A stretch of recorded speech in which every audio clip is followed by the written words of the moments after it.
Well, Miriam, I appreciate you sharing that. I know, you don't know us from Adam, but I appreciate you just, jumping in and saying hello and sharing with us. That's awesome. So it's great to meet you, and we hope to see you again virtually and then maybe sometime in real life. So I'm going to kind of go through my screen and say hi to folks because there's a big group there. So Sarah, you can hi, that's my beautiful wife. So she's hosting. If you have any questions, like on the Zoom, you can ask a question to her and she can hopefully manage a 6-month-old baby there and taking care of the hosting. So, and then you saw Jose there, wave Jose. Now his screen says Mary Crow, that's his lovely wife, so that's not Jose. And then Anna, say hi over there, Anna. She's usually one of the co-hosts of the Bible study, but her co-host Scott is out of town, so they kicked it to me today. So all of you, if you showed up to watch Scott, I'm sorry, you're gonna have to be disappointed, but nonetheless, we'll get after it. And then a beef there in the red, hi Beefy, he's down in Querétaro, Mexico, one of our younger brothers, and awaiting a return back to the United States, waiting on his visa. So, and then Z, who's putting on his headphones, and like all of us, he's probably getting help from a young person on technology, right? We all need help from young people how to work the technology. So one of my brothers from Myanmar and a good friend that we met, he helped translate for me when I was teaching over in Southeast Asia. So we're glad to have you here, brother. Good to see you well, I guess it's morning for you guys. And then Diram, wave hi. Darren, one of my other brothers there, a Bible college teacher, and one of my translators as well. And it's good to have him here. He's been here for a while. And Z is one of the president of the new Bible college way up by the border near China. So I saw pictures. It looks very cold, a lot of snow. So maybe someday we'll get to go visit. So. And then Virginia, hi, Virginia's there in Hawaii. So what's going on? One of my friends from college who probably, having known me in college, is as surprised as anybody that I'm teaching a Bible study. So don't ask her about any stories about me in college. It's all not the truth. So I promise. She makes up things. And then totally true. Don't even try. Yeah, I'm sure she's surprised that I'm teaching a Bible study and a pastor here at this time. And then we see there's Amelia and Mia over there. Say hi, guys. Good to see you. Friends from the neighborhood right down the street. And let's see. I'm going to go to my next screen. And did I, Miriam, that? I think that we got it. Okay. Did I forget anybody? No. Okay, cool. So what we've been doing is we've been working on the Sermon on the Mount, and that's Matthew, the Gospel of Matthew, which is the first book of the New Testament, and we've been working on chapter 5, 6, and 7. And so Scott asked me tonight to do a little bit of review and discussion for everybody. Now, our whole idea in studying the scriptures is not to get to know more information, but to get to know more information that's going to change our lives. Because I think that happens a lot of times. I'm guilty of it. Churches are guilty of it, that they know a lot about Jesus, but they don't act like Jesus. And so we're trying to read the scriptures with the intent to say, how does this inform how we live with one another, how we engage in culture, how we engage in politics, how we engage in relationships, husbands and fathers and brothers and wives and girlfriends and boyfriends and, bosses. And we are in relationship with a lot of people. So how does the scripture help us to navigate those relationships? And what is our responsibility and duty as followers of Jesus? Or what do we learn about Jesus? Because Jesus makes incredible and amazing claims about himself. He claims to be God. He claims to be able to forgive sins. He claims to be able to control time. And he also tells people to follow him and to imitate him. And that's what it means to be pleasing to God. And so we're checking that out. And those of us that are Christians are saying that the words of Jesus are the most important thing and the guiding light to our lives, and it should inform how we act. And for anybody who's checking out Jesus, we want you to get to know Jesus through studying his scriptures and getting to know us, that we're hopefully representing him well and letting people know that God is a good God who loves you and has forgiven you and wants to be in a relationship with you, and wants to. God has this amazing thing, and Jesus does this amazing thing, which is he loves you exactly how you are. There's no prerequisites. You're standing with God is that you're forgiven, but also Jesus says, I want to transform and change you. So I take you exactly how you are, but I want to change you. And some of us are resistant to change. And so we're learning about that. And so we're going to read and we'll see where we get. And we'll kind of do a little discussion and talking. So for those of you that have been in the study, feel free to chime in with comments about, once again, this is personal, right? Like, what do you read that's convicting? What do you read that's challenging? What do you read that is going to make you think differently, going to act differently, going to be involved differently, or whatever that may be? And also questions. For anybody, really, truly, and completely, any question is okay.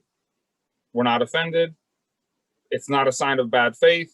Like, Jesus was in the business of answering questions, and so we're, just ask away. Like, that's what we're doing, and we love the dialogue. This is we're not all in the same room because of COVID, but if we were, there would be a lot of talking and questions and engagement. It wouldn't just be all sitting back and listening to a teacher, So feel free to unmute yourself, say hi, ask a question.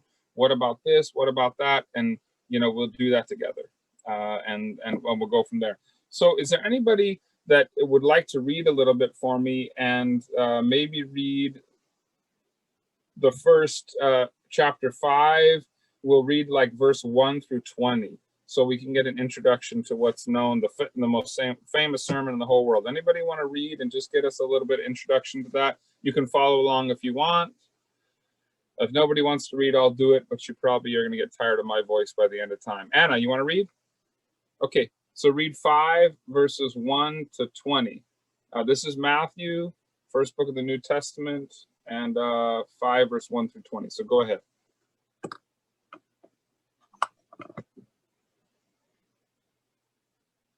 And Okay. Matthew 5. Seeing the crowds, he went up on the mountain, and when he sat down, his disciples came to him, and he opened his mouth and taught them, saying, Blessed are the poor in spirit, for theirs is the kingdom of heaven. Blessed are those who mourn, for they shall be comforted. Blessed are the meek, for they shall inherit the earth. Blessed are those who hunger and thirst for righteousness, for they shall be satisfied. Blessed are the merciful, for they shall obtain mercy. Blessed are the pure in heart, for they shall see God. Blessed are the peacemakers, for they shall be called sons of God. Blessed are those who are persecuted for righteousness' sake, for theirs is the kingdom of heaven. Blessed are you when men revile you and persecute you and utter all kinds of evil against you, falsely on my account. Rejoice and be glad, for your reward is great in heaven. For so men persecuted the prophets who were before you. You are the salt of the earth, but if salt has lost its taste, how shall its saltiness be restored? It is no longer good for anything except to be thrown out and trodden underfoot by men. You are the light of the world. A city set on a hill cannot be hid. Nor do men light a lamp and put it under a bushel, but on a stand, and it gives light to all the house. Let your light so shine before men, that they may see your good works and give glory to your Father who is in heaven. Think not that I have come to abolish the law and the prophets. I have come not to abolish them, but to fulfill them. For truly I say to you, till heaven and earth pass away, not an iota, not a dot will pass from the law until all is accomplished. Whoever then relaxes one of these least of these commandments and teaches men so shall be called least in the kingdom of heaven. But he who does them and teaches them shall be called great in the kingdom of heaven. For I tell you, unless your righteousness exceeds that of the scribes and the Pharisees, you will never enter the kingdom of heaven. Did you say to 20? no, that's perfect. Yeah, good. Okay. Yeah. So in that first section, 5:1-20, is there anybody who had something that you remembered or something that was challenging? I know Scott has been teaching on this, and we're trying to. Sometimes Christians get caught up in Christianese, this very holy and spiritual language, and we don't even know what it means in real life. So we're always trying to talk about what it means in real life as opposed to some high theory of doctrine.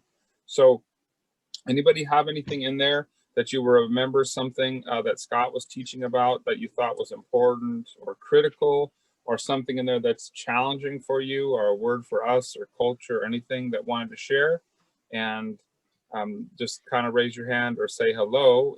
If not, then you'll have to listen to me talk for more. So that might be motivation to speak. So anybody have anything in there?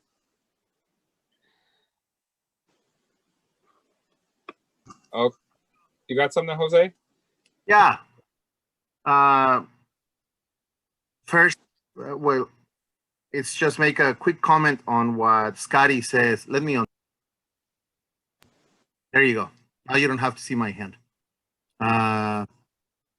When Scotty was teaching, he was saying that blessed is a word for God speaks well of someone who is this and that. And so I think is so important that is to realize that, right? That right from the get-go on verse 3, blessed are the poor in spirit.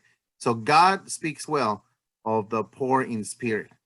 And so to me, I think that part is really encouraging, you know, because it pretty much invites everyone that is in that state, which is probably most of us.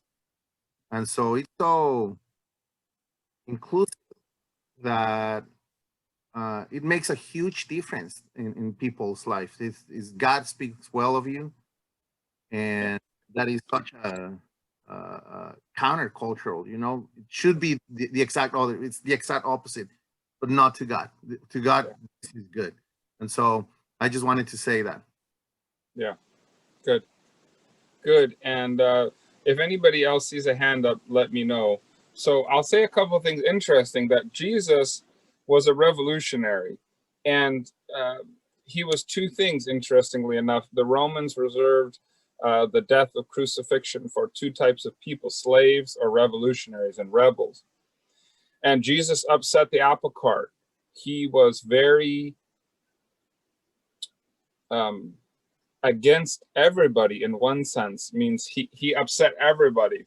If you look at the political parties, at least within the Jewish context, the Pharisees would be considered like the conservatives if you look at American politics, and the Sadducees would be like the liberals if you look at politics on the left. And so he pissed off both groups. So he pissed off both of the political groups. He said things that challenged and called everybody into question. And the Romans didn't know what to do with him, but they were convinced that he was so subversive and kind of a rebel that they decided to put him up on a cross and crucify him. And that was not punishment reserved for any regular criminal. Like if you think of the Roman Empire, the millions of people that lived there were lots of criminals. Well, they just got rid of them. But if you didn't want anybody to do what they did again, like start a rebellion, you crucified them. So when we hear in the scriptures that Jesus, you know, you've probably heard this in Christian language, that Jesus was crucified between two thieves, like the thief on the cross. Well, that's probably not the best way to understand that. It's more like a criminal on a cross or a rebel. And it was a rebel or a slave.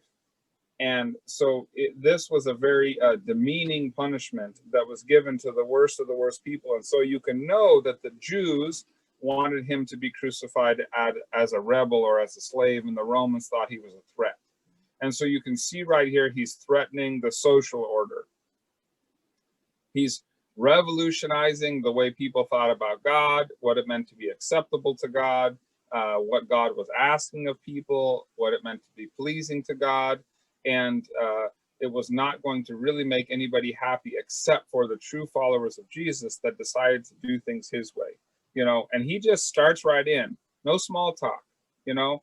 And because at that time in that culture, of course, and it happens to be a lot now as we look at religious expression, if you're beautiful and popular and successful and you're famous and life is good, then that's a sign that God has smiled upon you and God is pleased with you and everything's great. You know, during this time, if you were poor, if you were oppressed, if you were a slave, if you had a deformity, you know, then that meant that you were cursed by God or you had sinned, and that was a demonstration of the punishment of God, you know. And we even encounter this later, that there's a deformed, you know, paralyzed kid and got some problems, and then people are and a blind guy, and then the crowds ask Jesus, well, who sinned, him or his parents? You know, the implication is that if you're blind, you sinned against God and he punished you, or your parents sinned, you know. And so basically, you kind of felt that God had abandoned you if life wasn't going well. Well, Jesus says, nope, that's not God. I'm coming here to show you who God is. And let me tell you what it's really like.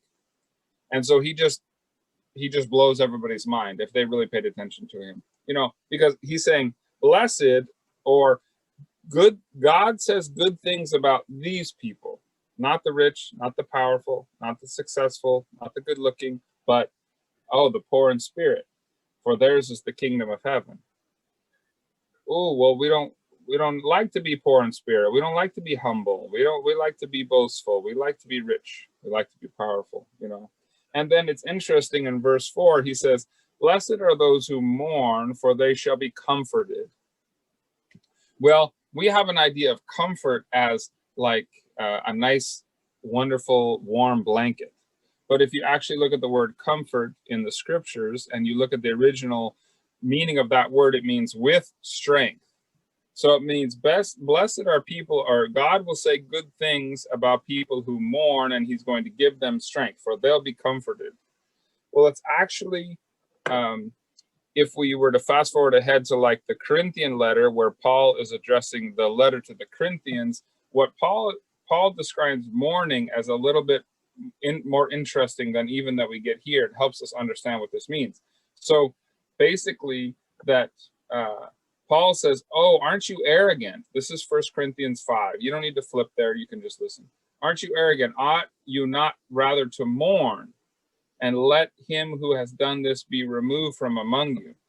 And what Paul is referring to there is the mourning of being upset or being bothered by sin and wrongdoing.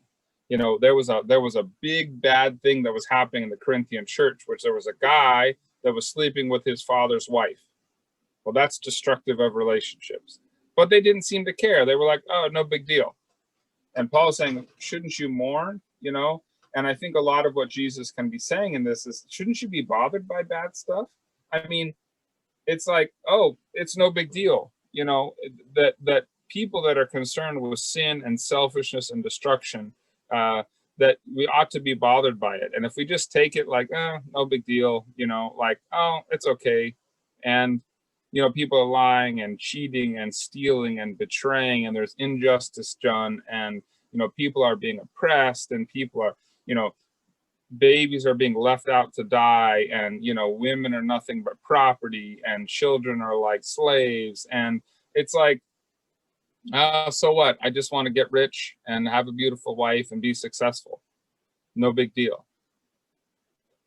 But Jesus is really saying, no, if that stuff upsets you, if you look at the world around us and just see the abuse of women and children, and that they're in property status, and the husband has complete control and authority, and if you see slavery, and you see corruption, and you see people worshiping in the empire, and rampant immorality and everything, he's like, you should be bothered by this. You know, like if you mourn at the things that are destroying life, God agrees with you, and he thinks that's something good about you, you know. And then 5, blessed are the meek, for they shall inherit the earth. Well, meek doesn't just mean like quiet and demure, but meek actually means strength under control. The best idea that we get biblically for meekness is, my clock is chiming, is a horse like a stallion, a racing horse that has a bridle on and that has a saddle on that's being ridden. So the power and the magnificent creature of a horse is being harnessed and the energy is being harnessed. Well, that's what the scripture means by meek. So when Jesus was meek, he had the power of God, but he chose to limit himself. And so he harnessed his power for the purposes of God. So it's different than a lot of the times we hear meek, you know. And then blessed are those this is verse 6, who hunger and thirst for righteousness, for they shall be satisfied. Listen, if you search and hunger for riches and wealth, you'll never be satisfied. There's never enough money. You're never successful enough. There's always a new iPhone next year. There's a newer car next year. There's a more beautiful person to date. There's more money to make. There's a new promotion. We know the self is a black hole that can never be satisfied. That's the whole consumerism, right? Is the bigger, better deal. A bigger TV, newer technology, you know, a new coat, the newest fashion. And we can never satisfy the desires of the self. And that's why, you know, consumerism gets us. So Jesus is saying, hey, if you have a hunger and thirst for righteousness, you can satisfy that. That's a craving that can be met, you know. And blessed are the pure in heart, for they shall see God. And all this is building up to describing what it means to be a peacemaker. So all those are things, I think, that give us a keys and characteristics and qualities of what it means to be a peacemaker. Because it changes, you know, if you notice that this is all pretty, like, it's a little new, it's different. But when he gets to peacemakers, he changes, because now some negative things start happening. You know, he's kind of complimenting them. It says, blessed are the peacemakers, for they shall be called sons of God.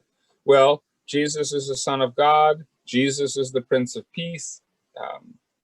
And let's see, because we have a lot of folks here, some of who have been around. What is peace in the scriptures, or what is peace not in the scriptures? Anybody remember that? Scott's talked about that. We've talked about it. What's a good, solid definition, or maybe what is peace definitely not, and what is peace really when we get to biblical peace? What is Jesus talking about here when it means peace?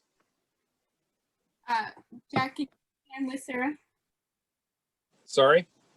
I was just going to say that peace is not just a kind of feeling, like an inner feeling of tranquility, or, you know, being calm and things being kind of nice and placid, but it's a relational wellness and peace between people. So that, like, biblically, it's not talking about like how I feel, but it's like a state of wellness and lack of enmity between people. Yeah, good. Peace. Yeah, listen, if we don't learn anything tonight, let's learn this. Peace in the scriptures never, ever, ever, ever, ever means a warm, fuzzy feeling in your heart of tranquility. It doesn't mean that. It doesn't mean sitting under a waterfall. It doesn't mean doing yoga. It doesn't mean feeling good about something. Peace is a relational reality between two people that there's, let's see, Sarah's here. My wife is there. Hi, Sarah. Okay. And let's just say we're not fighting. Sarah and I are not fighting. So we sit down, we watch TV, we don't say anything to one another, we go to bed, and we repeat that for 20 years. That's not a peaceful relationship. Not only do we not have warm, fuzzy feelings, there's kind of a coldness, but we're not fighting. So peace it's not a warm, fuzzy feeling in your heart. It's not the absence of hostility, like we're not fighting, we're not yelling, but we just sit next to each other cold. But peace is the presence of reconciled and right relationships. Peace is a husband and wife holding hands, kissing and smooching, being in love. My grandparents were married for almost 75 years, and they still held hands and kissed each other goodnight every night. That's a peaceful relationship. So it's not a warm, fuzzy feeling in your heart. It's not coldness or the absence of hostility, but it's the presence of positive relational connectedness and love and one to another. Jesus is the Prince of Peace. He did not die to bring you a warm, fuzzy feeling in your heart. And he did not die so that you wouldn't fight with your neighbor. But Jesus died so that we might have peace with God and peace with one another. So what Jesus is doing at the beginning here in the Sermon on the Mount is Jesus is saying, okay, here are characteristics of peacemakers, people that have quality and people that have character and people that have what it takes to be a peacemaker the way Jesus wants. But then he begins to turn things the other direction, and he says, it's going to cost you, because now he's given some qualities of a peacemaker. And now he says, those people are sons of God, like Jesus. Jesus was the Son of God, you know, and people that went on his mission, he's laying out his mission here. He's beginning his ministry. And he says, oh, blessed are those who are persecuted for righteousness' sake, for theirs is the kingdom of heaven. Peacemakers are going to be persecuted for righteousness' sake. Okay? Blessed are you when men revile you and persecute you and utter all kinds of evil against you falsely on my account. Okay? Rejoice and be glad, for your reward is great in heaven.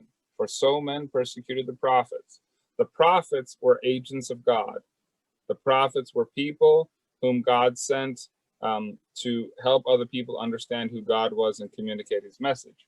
So now what Jesus is saying, peacemaker, in the way I'm going to bring about peace, are going to be a radical, dedicated, committed group of people that are going to swim against culture, that are going to upset people, but are going to do it God's way, and people will be frustrated at them and upset and not like them, and it's going to be a really, really hard road. But if you're going to be sold out and follow Jesus, this is what it's going to take, you know.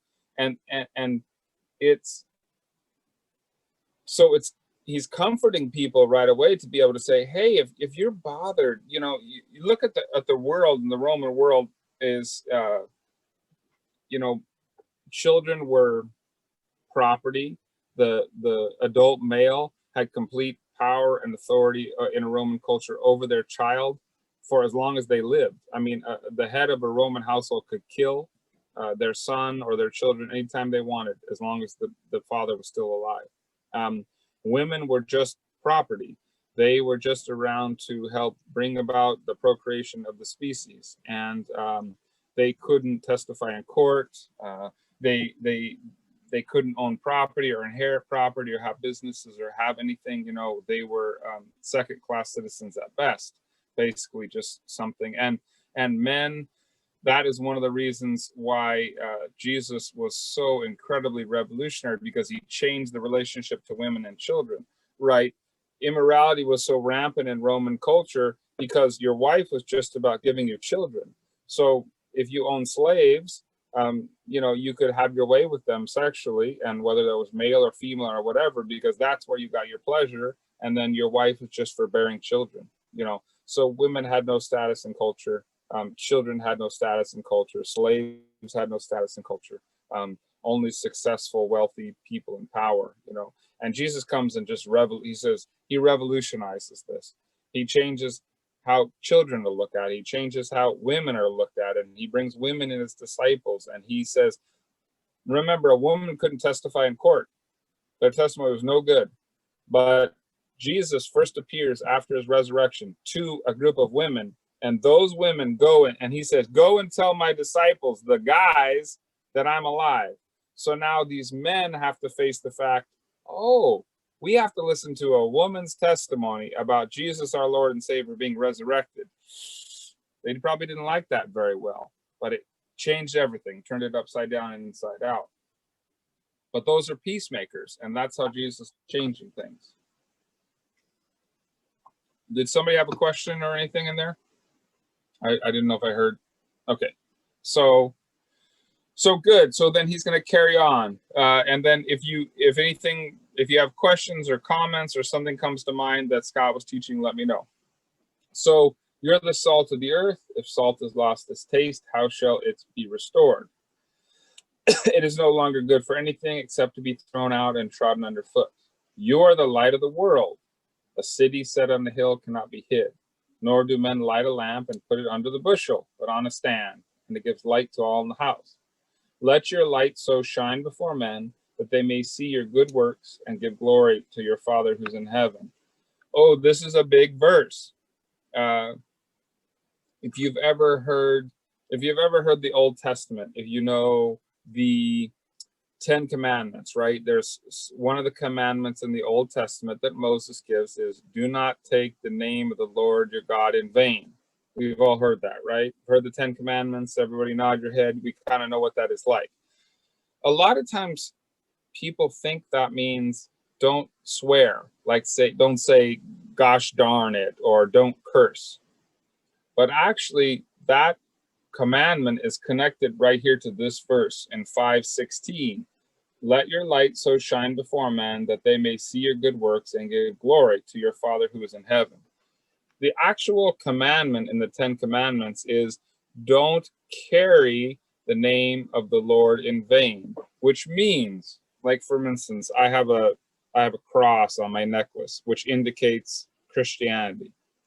What Jesus is saying is here, if you're claiming to be a Christian, to represent God, to be a follower of Jesus, you have an obligation and a duty to make God look good. You are representing who he is. And so Jesus is saying, hey, you're the light of the world. There's a lot of darkness out there. But if you're a Christian, you're representing God. You better give him a good name. You better give him a good reputation. When you represent God, now at that time they didn't have name tags, but basically a priest or somebody, a prophet, anybody who was connected with God, or we can see that now, let's say in our culture is, I'm just trying to think, you're a mailman, you work for the mail company. So you have, your name is Joe and you work for the mail company and you have the outfit of the mail company and you have the uniform and you have a name tag.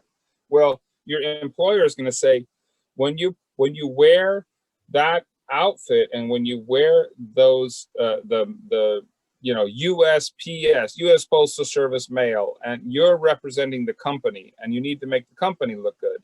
If you do a bad job, and just last week there was mail carriers that got arrested for throwing away mail. They didn't want to deliver it, so they just put it in garbage bags and threw it out. Well, that gives the mail company a bad name.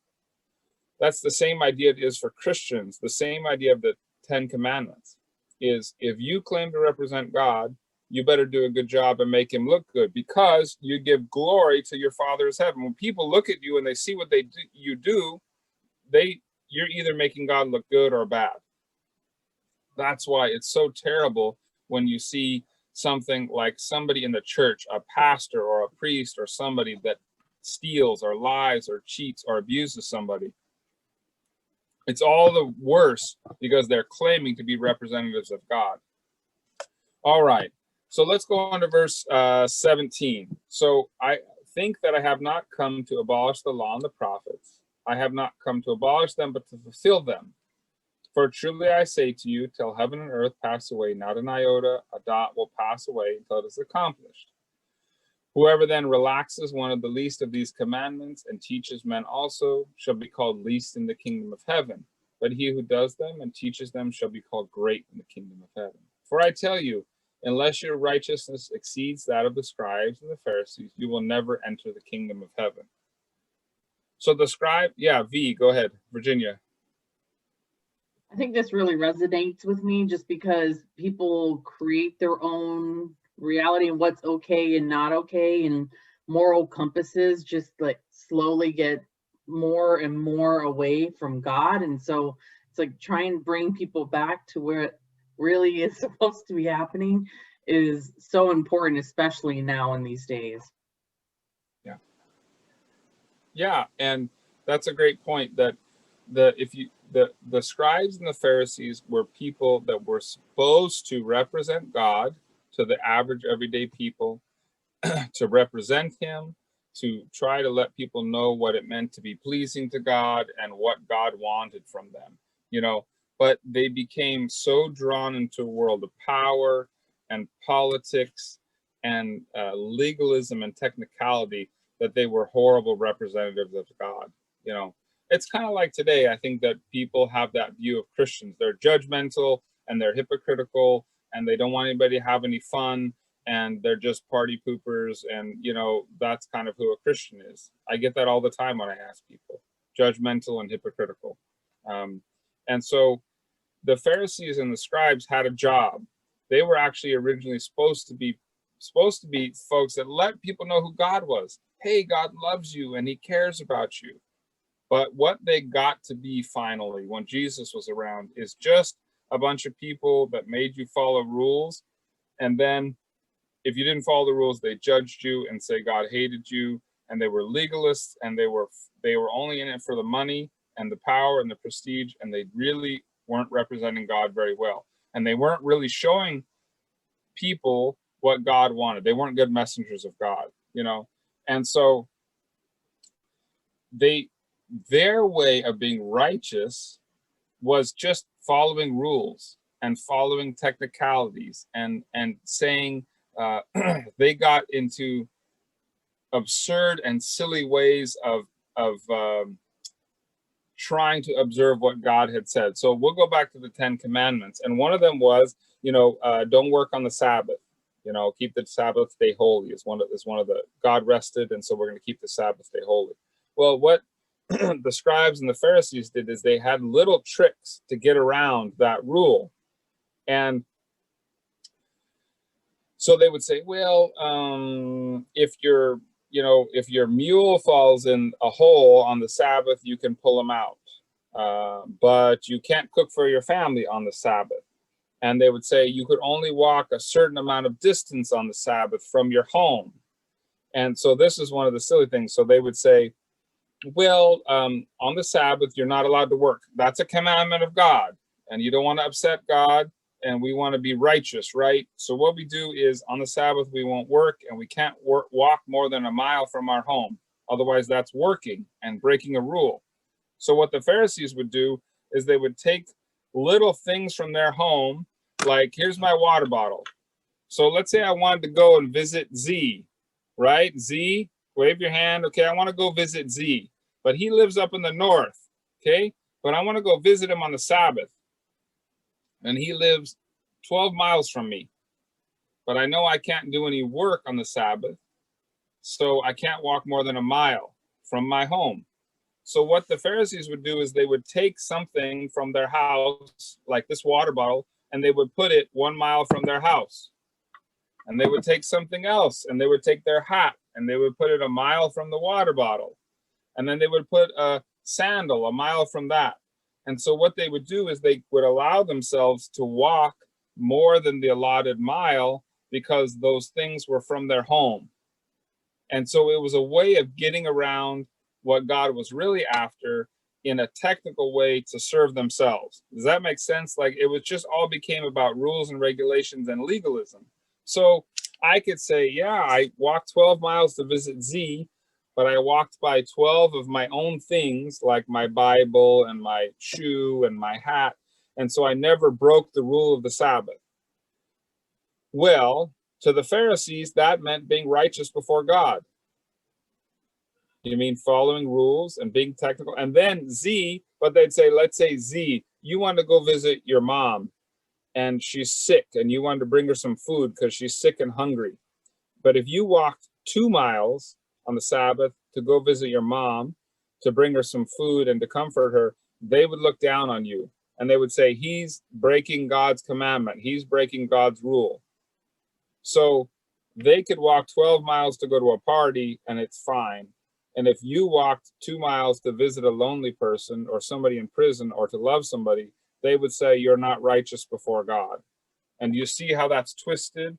You see how that abuses and gives people a bad idea who God is, that it's all about rules and regulations. And it doesn't matter what you're doing, just following some technical process. So That's how they abuse people. And then it's interesting. So they're like, well, we're the most righteous ones because we follow the law.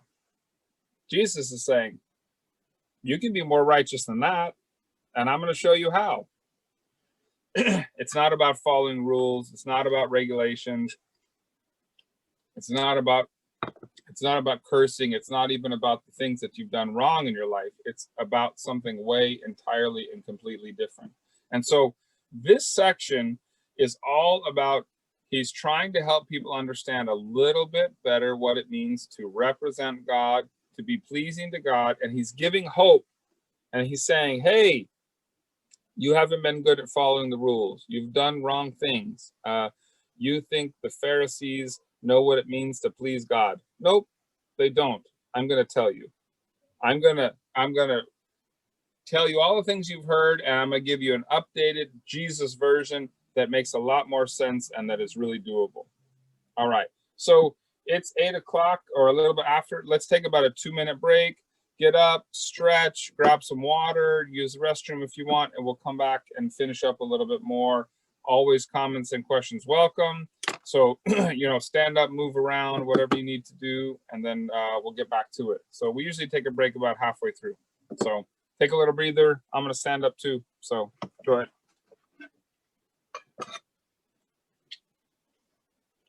Feel free to say hi. If you want to unmute yourself and say hi or whatever that is, go ahead. Hi, V. Hey there. How are you and Cassie doing with your cute little sleeping babies? Good right now because they're sleeping. They're perfect angels. Yeah. I just can't believe how big she is. Oh, she's a big girl. She is. Yeah, We took her to the doctor today.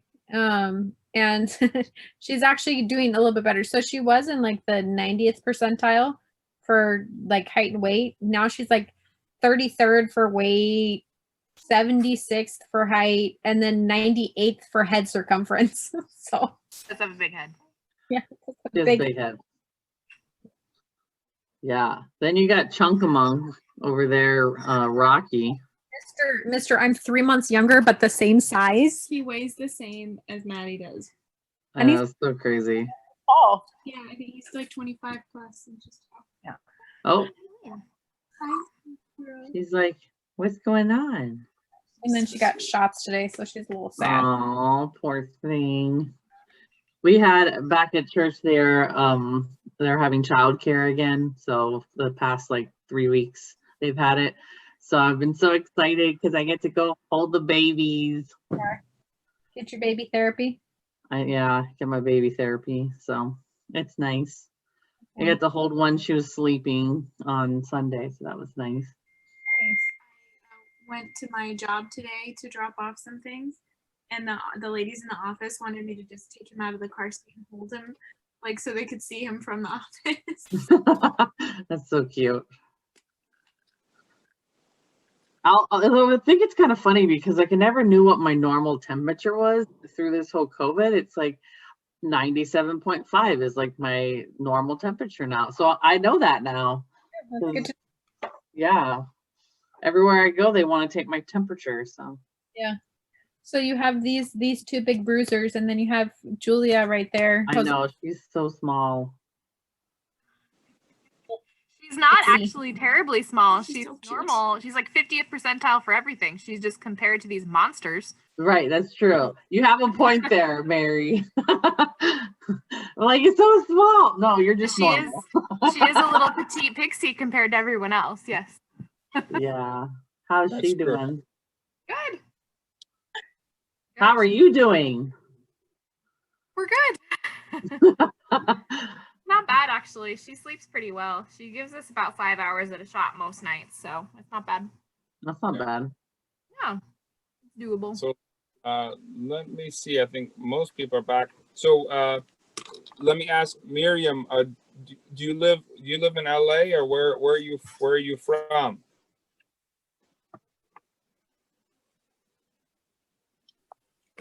Yes, I'm by like East Hollywood, Koreatown, like Western and Melrose.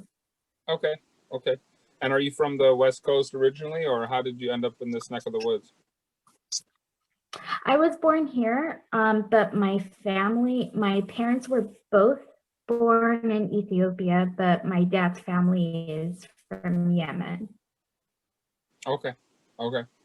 Well, Sarah, my wife Sarah and I, we became good friends with a friend down the street. He was actually a mechanic that my dad knew. We became friends, and he was Ethiopian, and we developed a good relationship. So I tutored his son and daughter, and my wife tutored his daughter in math and everything. And so we had a great time getting to know him. And he's a really funny guy. He lives over in Torrance, and so he has great stories and a lot of fun. We still see them pretty frequently. Well, not during COVID time or whatever. He's a great guy. So I'm glad there are Ethiopians who have humor because we're not generally known for being funny.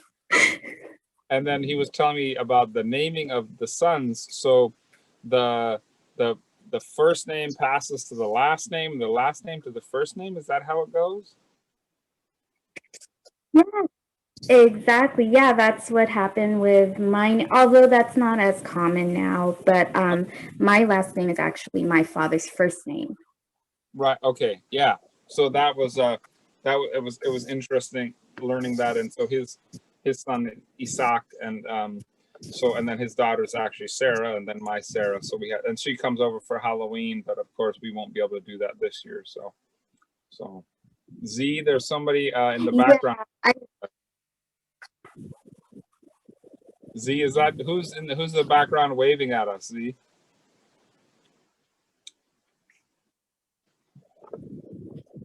And Dr. Steve Brennan is on the screen now. What, Sarah? Oh yeah. Hey, Brandon's there too. Hi. Good to see you. Is Virginia behaving herself? Oh, I was muted. Well, don't blame me because you don't have I said, just say hi. And he goes, I did. And I'm like, well, it was on mute. Yeah, Virginia wants to mute everybody. We know how it is, Brandon. Yeah, So she's used to running these Zoom call things. Hey, I have put someone in a waiting room before. That has occurred. Nice. Staff get unruly. It was a joke, but yeah, I did put someone in there. Anyways. I'll let you guys get back to your thing. Brandon, good to see you. Good to see you. Your coworkers essentially in timeout. Yeah. All right. Well, we're gonna carry on here as usual. That What are you doing out there, dog? Oh, I thought you were talking to me, Anna. Anna was yelling at me. No. Sorry, I was yelling at the dog. I didn't realize I was muted. I was unmuted. So this is something obviously that I'm passionate about and can talk about forever. So please feel free to raise your hand or, throw out anything, questions or comments. Like, that's wonderful and welcome. And so, but anyway, so like I said, Jesus is building up, and he's helping them understand that what they've heard about God, what they've heard about what means to be pleasing to God, and who God loves, and who God is approving, is mixed up, upside down and backwards. And he's really actually doing what a lot of what we try to do is get rid of the religion and the ritual and the legalism, and try to get at the heart of what Jesus is talking about. And that it's, remember the idea that I said, like a beef down there, it's the Sabbath, and he hears about a poor family that's starving, and he walks to go visit them. The Pharisees would condemn him because he walked and he worked in the Sabbath, but they would find little ways to do things that they want to do on the Sabbath by keeping the technicality of the law. And Jesus is saying, no, it's about the heart, right? It's not about the legalism. And so then he's doing this more. So he's saying, you've heard that it was said to men of old, you shall not kill, and whoever kills shall be liable to judgment. This is verse 21. But I say to you that everyone who is angry with his brother shall be liable to judgment. Whoever insults his brother shall be liable to the council, and whoever says, you fool, shall be liable to the hell of fire. So basically, Jesus is saying that, well, killing people, murdering somebody is wrong. There's no doubt about that. He's not justifying that. He says, but you know what? We've all murdered people or killed them in our hearts, or there's people that we don't care if they die. My clock is ticking. Sorry, hold on a sec. My clock is also off. It's not even the right time. But let's just be honest. There's people in our life that we probably wish were dead, or we had death wishes for, or we insulted, or we gossiped about, or we're like, we don't care. Jesus is saying, hey, I'm the master of everything in life. Your thoughts, your intentions, your feelings, and your motivations. And you don't have to kill somebody to do terrible damage to them. And one of the things he says is, hey, whoever says you fool shall be liable to the hell of fire. Well, I've been told that before. People have told me I'm a fool for following Jesus, for putting my faith in Jesus, for not thinking we're going to be saved by politics or education, to not thinking that we need violent and radical change in society, for loving and caring for all brethren and sisters within the kingdom of heaven, and not having such a narrow view of, you know, doctrine or theology, for not being politically conservative or not being politically liberal, and to be able to say Jesus offers us a third way, you know. And people say, man, do you really think God made everything? You know, people think that Christians are foolish. And Jesus is saying, hey, trust in me, believe in me, follow me, and follow God.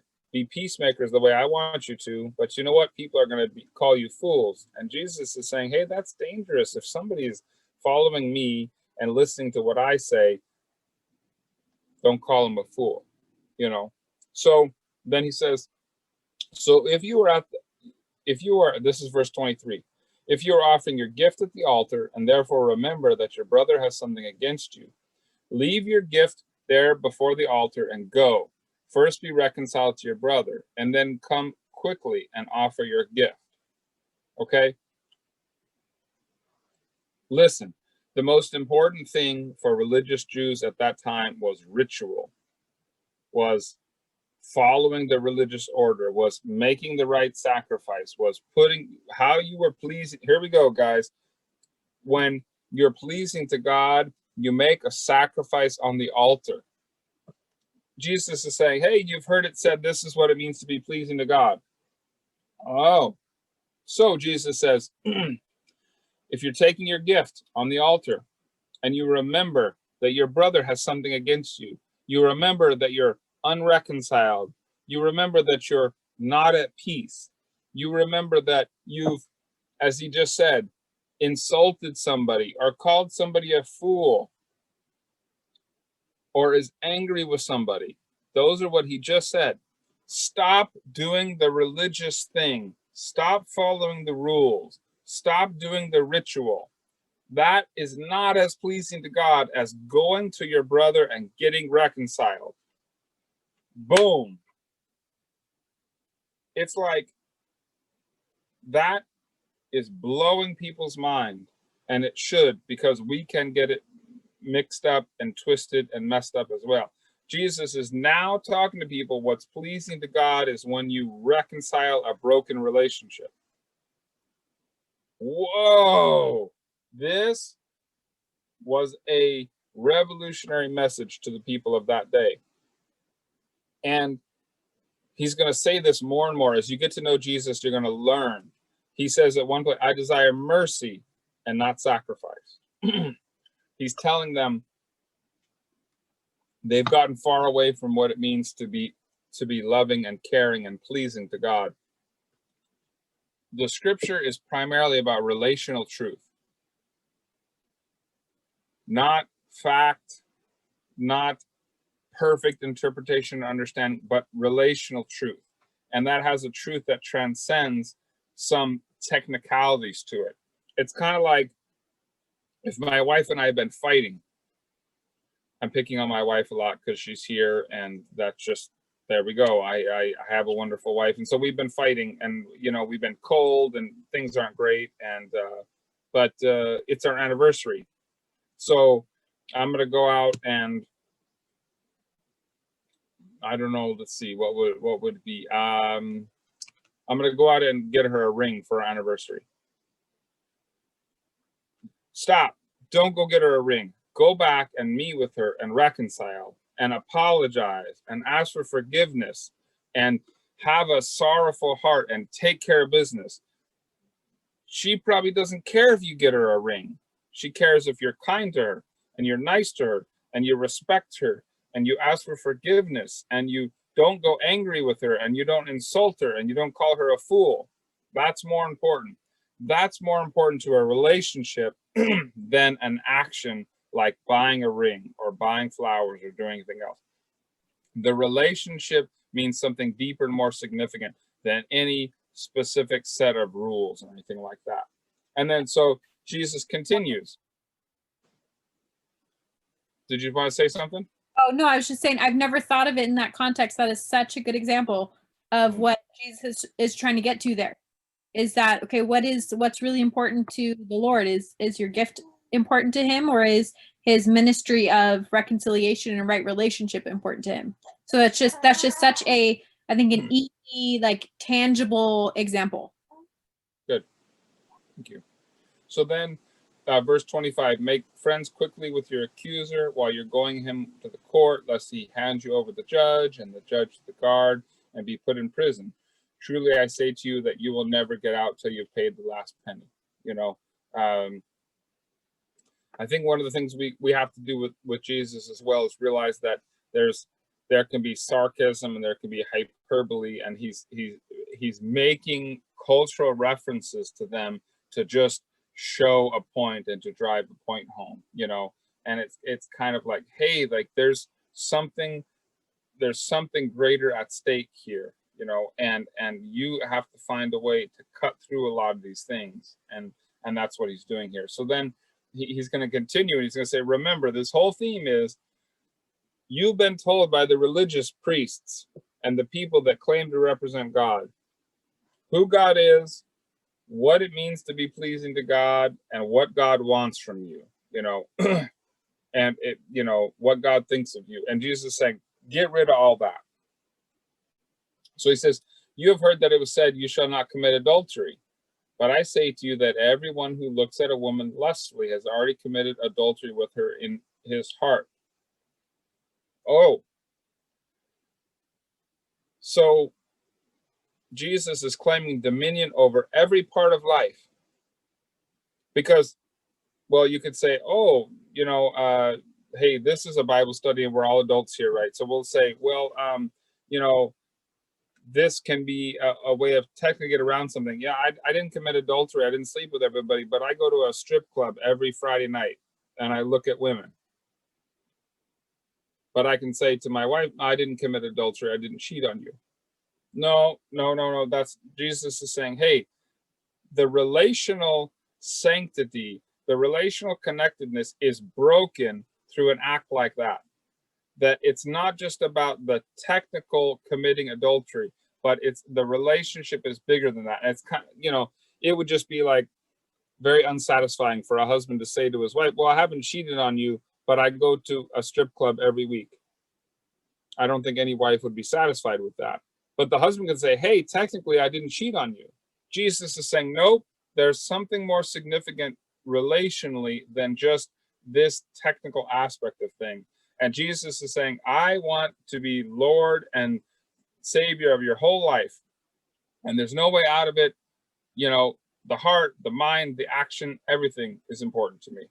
And so he's using another hyperbole here, or exaggerated language. If your right eye causes you to sin, get rid of it. It's better that you lose one of your members than the whole body is thrown into hell. And if your right hand causes you to sin, cut it off and throw it away. It's better that you lose one of your members than your whole body going to hell. So remember, now, I don't think anybody in the crowd was plucking out their eyeball and throwing it away, nor do I think that that's what Jesus is suggesting. But what he is suggesting is sin is serious, it's destructive of relationships, and you better treat it seriously. And don't think, oh, it's just no big deal. It's kind of like if you had cancer. Let's say Dr. Jose there. Let's say Dr. Jose had cancer. And he's going to decide, you know what I'm going to do to fight to get rid of the cancer is I'm going to eat bubble gum and put on a Band-Aid. No, no, no, no. In fact, things happen in life with bodies that if you don't actually cut off the thing or get rid of it, the whole body will die. It's probably true with something like a cavity. It's only going to get worse and affect you and your health if you don't just get rid of it. It's true in the amputation of a leg. My father had a leg amputated, and if he didn't have his leg amputated, he would have died at that time. So Jesus is saying the importance of the health of your whole body might mean cutting off and amputating a leg to save the whole body. Sin is that serious. Broken relationships are that serious. If you're a husband that can say, hey, I'm not cheating on my wife because I'm not committing adultery, Jesus is saying you have to deal with your other things you're doing, going to that club and looking at women so seriously that you just cut that out and get rid of it. Sin is a serious business, just like cancer or just like an infected leg that has gangrene. It's going to affect the whole body and you got to get rid of it. And so while I don't think he's really wanting people to show up with an eye patch, but he's really saying you have to deal with these issues seriously, issues of the heart, as serious as you would with cancer, and you wouldn't just laugh it off. So then he continues. 31. It was also said, whoever divorces his wife, let him give her a certificate of divorce. But I say to you that everyone divorces his wife, except on the grounds of unchastity, makes her an adulteress. And whoever marries a divorced woman commits adultery. Now, there's so much in this, but basically, there was ways that the Pharisees and the religious folks got around divorce, and they got around the laws. In fact, I told you, women had no standing in culture, and a Jewish man could divorce his wife for any reason. In fact, Virginia, I'm sorry, if you burn Brandon's meal tonight, he's going to give you divorce. Boom. Okay. That's it. Well, here's the problem. Women couldn't inherit property. They couldn't really be business owners. They didn't have any legal standing. What are they going to do if they're divorced? They're going to beg or become a prostitute. There's not a lot of options. Well, those aren't great options. So women were completely dependent upon their husband, and they would put up with anything because they didn't want to get divorced and, be subject to one of those things. So, so men would do terrible things to women in order to rule over them. And there was a lot of technical ways, once again, ritualistic ways that the Pharisees could get away with this and do, and Jesus is saying, hey, you're not going to get away with treating women that way. And they deserve much better than this. And in fact, you cannot claim to represent God and to be pleasing to God and to be righteous and do these terrible things to women that allow you to not love them and care and cherish and value them, but still think you can represent God. He's saying, nope, can't do it. All those little technical ways you were getting out of marriage, not going to work. All right. So he continues, again, you have heard it said to the men of old, you shall not swear falsely, but shall perform to the Lord what you have sworn. But I say to you, don't swear at all, either by heaven, for it is the throne of God, or by earth, for it is his footstool, or by Jerusalem, for it is the city of the great king. And do not swear by your head, for you cannot make one hair simply black or white. Let everything that you say be yes or no. Anything more than this comes from evil. And so just suffice it to say that they had a very sophisticated religious language that would allow them let's just use this example of the fair, and we're not going to probably get to this today, but they had a wonderful way of not taking care of their parents, the Pharisees did. And it was this. They could say, let's say Anna you and your husband are wealthy, and your husband is a Pharisee, and you have a lot of money. And so your parents are elderly and they don't really have a lot of money and they need to be taken care of, right? And they ask you for some help. Well, you could say to them, no, we're not going to help you because we've given our money to the temple because that's pleasing to God. But what the Pharisees did is they didn't actually have to give that money physically to the temple. They just said, we're dedicating this money to the temple in order to look good, but they could still keep it, and that way they could avoid taking care of their parents or relatives because the money was dedicated to the temple.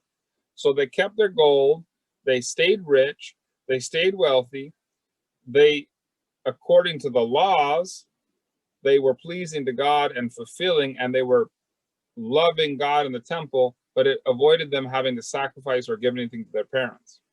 So they had all these tricky things. And they were not making God look good. They were being bad representatives, and they were telling people that what it meant to be pleasing to God was something so far different from what God was asking from them. So, and then, but he continues. Jesus is once again, he's trying to help people see who God really is, who God loves, what God loves, and what he wants from them. So he says, an eye for an eye and a tooth for a tooth. Oh, there you go. Hey, if somebody stabs you, stab them back. That's the law of the land. I mean, in gangs and in the world and in a lot of our lives, if somebody treats us bad, we treat them bad. So Jesus is saying, don't resist one who's evil, but if anyone strikes you on the right cheek, turn to him the other also. And if anyone sue you and take your coat, give them your cloak as well. And if anyone forces you to go 1 mile, go with him 2 miles. Give to him who begs from you, and do not refuse him who would borrow from you. So, Jesus is calling people to be revolutionaries. He's saying, hey, if you want to be sold out to me and to be a peacemaker, this is what it's going to take. And so he says, don't resist one who is evil. If anyone strikes you, turn the other cheek. We don't like that. We want to fight back. We want to use violence. We want to get justice. We want to do what's right. Well, here we go. He gives some examples. If anyone forces you to go 1 mile, go with him 2 miles.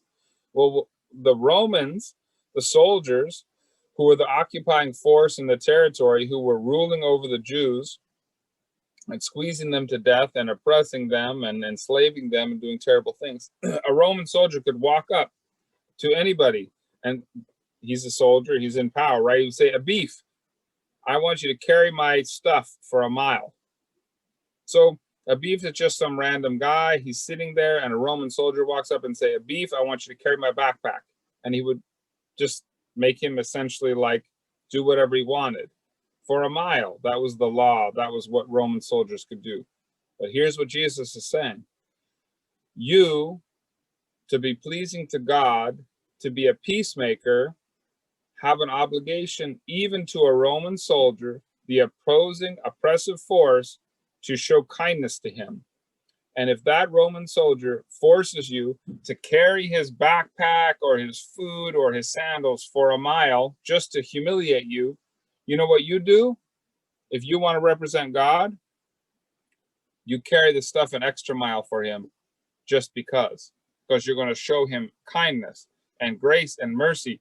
And you're going to show him followers of God don't return evil for evil, even to the worst of the worst, even to the great oppressors. We don't do what they do to us to them. We turn the other cheek. We go out of our way to let them know who God is, and God is a God of mercy and forgiveness and kindness and grace, and he loves even the Roman soldier. And the only way you might be able to communicate that to a person who's an enemy is to love them even though they don't deserve to be loved. And so you do crazy things, like after you've been humiliated by this soldier, you take it another mile with him, because maybe you have the opportunity to share about God that way. Maybe they see somebody who doesn't hate them, even though they hate and abuse and marginalize them. And then he says, give to him who begs from you, and do not refuse him who would borrow from you. This is also basically a way of saying somebody does you wrong. Let's just say, I'm trying to think about this. Be a good example. So I'm going to use Jose is right there. So Jose accuses me falsely. He's a Roman soldier. He gets me in trouble. And I go to prison, and he goes to prison, and he's in trouble. But Jose's wife shows up to my wife's house, and he said, she says, I need some money to feed my husband or to pay his bail. Can you help me? Oh, Jose, Sarah's going to go, Jose, your husband, Mary, your husband, he got my husband thrown in jail by falsely accusing him, and now he's in trouble, and you want me to pay money to bail you out? Jesus is saying, yeah, you love your enemies. You pray for those who persecute you. And I'm just going to finish out the chapter, and we're going to be done. But he says, so 43, it gets more radical and more radical. What Jesus wants from people is wild and crazy, upside down and inside out. He says, you've heard it said, you shall love your neighbor and hate your enemy. Yeah. But I say to you, love your enemies, even the Romans. So, and pray for those who persecute you. Okay, Jesus, I don't know about that. So that you may be sons of your Father who's in heaven. Now remember, if you go back to verse 9, blessed are the peacemakers, for they shall be called sons of God. Now Jesus again refers to this idea here. He says, love your enemies and pray for those who persecute you. Why? So that you may be sons of your Father who is in heaven. Okay, for he makes the sun rise on the evil and on the good, and he sends rain on the just and the unjust. For if you love those who love you, what reward have you? Don't even the tax collectors and the sinners do the same? And if you salute only your brethren, what more are you doing than others? Do not even the Gentiles do the same? Yes, therefore you must be perfect as your heavenly Father is perfect. Now we've talked about this before, and I'll end with this. Well, there's nothing more radical that's ever been said in the history of the world than love your enemies and pray for those who persecute you. Sorry, there isn't. And the reason Christians are called to do that is because that's what God has done to us. And we have to show other people that's what God is like. But the perfect here is not without error. It's not taking a test in calculus and not making a mistake. Right now, Jesus is calling Christians, followers of Jesus, peacemakers, these people who want to be sons of God. He's saying, if you want to be perfect, this is how. Love your enemies and pray for those who persecute you. Because that's being perfect like God is perfect. The perfection of God is relationally to all of us, never making an error. Now that's true about God, but Jesus is talking about the perfection of God that we can all attain is loving our enemies and praying for those who persecute us. That's how we can be perfect the way God is perfect. And that's how we show people who God is. Our job is to represent to anybody who experiences us what God is like. And one of the ways we do that primarily is loving enemies and praying for those who persecute us, going the extra mile, turning the other cheek, not returning evil for evil, but overcoming evil with good. And that's great news, because you know what? We can be like God that way. We can be like Jesus that way. We can be peacemakers, and we can be, along with Jesus, sons of God. And that's good news, because if we had to achieve righteousness and perfection by never making a mistake, I'm screwed.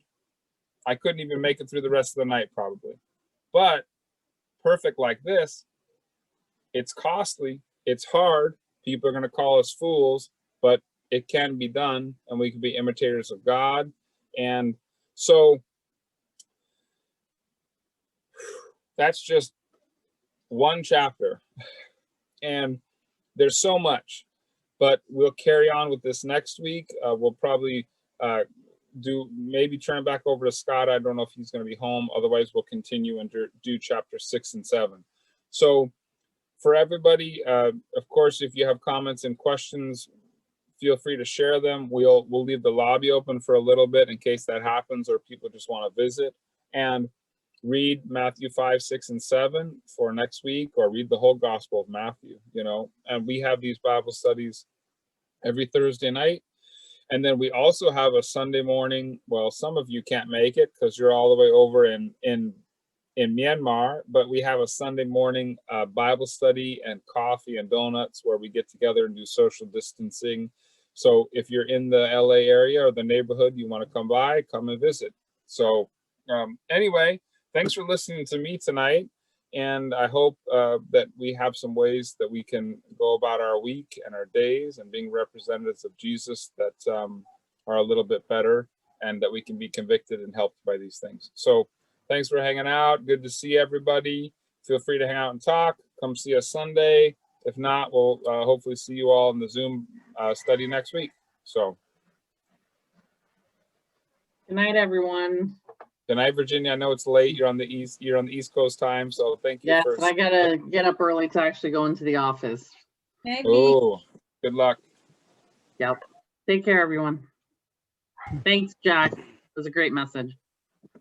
You're welcome. Good to have you here, friend. Z, it was great to have you. Great to have you connected. Now, was that your son, or who was waving back there? Yeah. Yeah? Good. Yeah. Awesome. And let's. Yeah. Hi, sir. Sunday morning, what you are doing Sunday morning? Sunday morning, we kind of do a neighborhood Bible study, but it's like in person. Yeah, no, not on Zoom. No. Okay. Yeah, just in person, because California is letting us get together now. So. Outside. Okay. But for Z and Dirham, if we want to get together at another time during the week to do a study, we'll talk. Maybe message me on Facebook and we can maybe find another time to get together if you guys want to do more study. Okay? Okay? All right. Amelia, we're gonna see you Sunday. What do you think? How's that look? Yeah, it sounds like that's going to happen unless Hector has some surprise for me for my birthday weekend, but I don't think we're doing anything like maybe tomorrow, but yeah, otherwise I'll be there. Happy birthday tomorrow, right? Birthday tomorrow, Amelia. Yeah, thank you. Doesn't even feel like it. It's like whatever. Yeah, it's a little different these days, huh? Yes, but I'm going to be excited. Amelia, you're turning 15, right? 15, you're so funny. Why did my other friend say the same thing? She was like, you're turning 15. I'm like, oh my God, that's funny, huh? Oh, are you calling me old, baby Mia? But 29. Okay. Yep, next year. Well, good. We hope you have a good day tomorrow, and hope Hector spoils you. And then hopefully we'll get to see you Sunday. So. Thank you. I can't wait to see you guys. Yeah. Well, we're glad to check it out with us. Thank you. Yeah, thank you for always having me here. It's really good. Good. And well, Miriam, thank you for sharing about yourself, and it was great to meet you. And we hope to see you again. Like I said, we're here on Sundays doing stuff and hanging out, and then we always have this Zoom Bible study as well. So. Thank you. I'm so grateful for the invite. Good. And I appreciate you just sharing. I know it takes a lot of courage to share with people kind of a little bit about you and your story. So we really appreciate you just kind of jumping in and letting us know a little bit about who you are. So that was awesome. It was encouraging. Miriam, she said she's Ethiopian. Is that what you were saying? I think I missed the beginning part.